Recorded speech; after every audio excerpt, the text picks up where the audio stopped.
Kaj menite, da bi od staršev potrebovali, da ne bi prišlo do zasvojenosti? Točno ne morem povedati, kaj bi morali starši narediti, da ne bi prišlo do zasvojenosti specifično, ampak vem pa, da v času, ko sem začela se ukvarjati z drogami, pa sem definitivno bila zelo oddaljena od družine.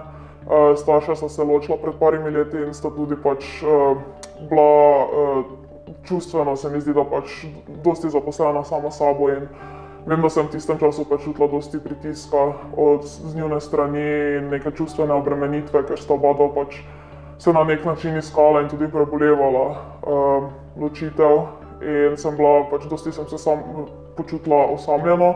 Potem pa tudi, ko sem bila že zasvojena, sem se tudi počutila, ko sta že vedela za to,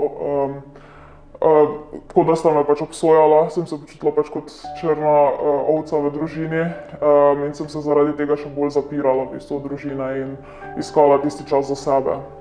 Verjetno potem vam je manjkalo neka podpora? Podpora, neko čustvena odprtost in da sem se počutila sprejeto v družini, da mogoče ti čustveni problemi, ki sta jih imela sama pri sebi, ne bi bili toliko položeni na moja ramena.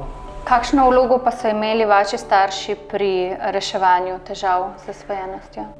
Najprej, ko sta zvedela, da sem začela kaditi travo oziroma da jo v bistvu zelo dosti kadim, sta začela zelo militantno, sta mi tudi vrgla travo v stran, ko sta jo našla in take stvari, ampak je v bistvu to mene samo še bolj odrivalo stran od družine.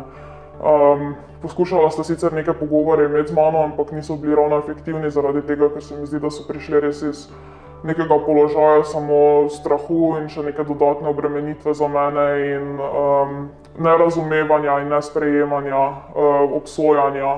In zaradi tega je tudi bil efekt ta, da sem se zapirala pred njima in sem se počutila fejst nerazumljeno.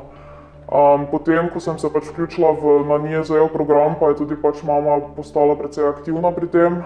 Je tudi ona sama imela pogovore z mojo strokovno delavko in se mi zdi, da je to fejst pomagalo k temu, da smo v bistvu razvili boljši odnos, da tudi če sem naredila korak nazaj, kaj se tiče drog, da smo lahko imeli pogovor o tem in ni bila toliko jezna, da smo imeli neke ukrepe in strategije, kako potem iti nazaj na pravo pot in je to potem dejansko najbolj pomagalo.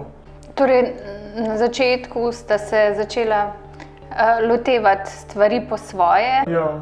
Nato pa sta se vključila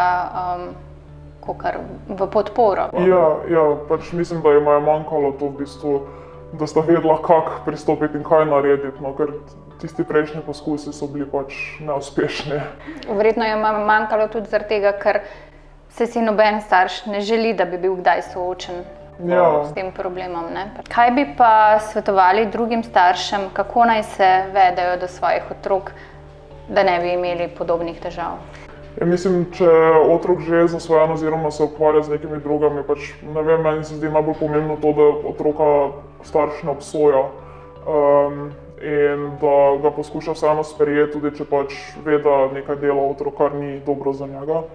Ampak da je predvsem tu v podporo in se poskuša pogovarjati z njim in v bistvu priti nekako do nekih rešitev skupaj, namesto tega, da v bistvu diktira kako in kaj in potem misli, da se bo potem vse spremenilo. Hvala, da ste delili z nami vašo zgodbo. Ni za kaj.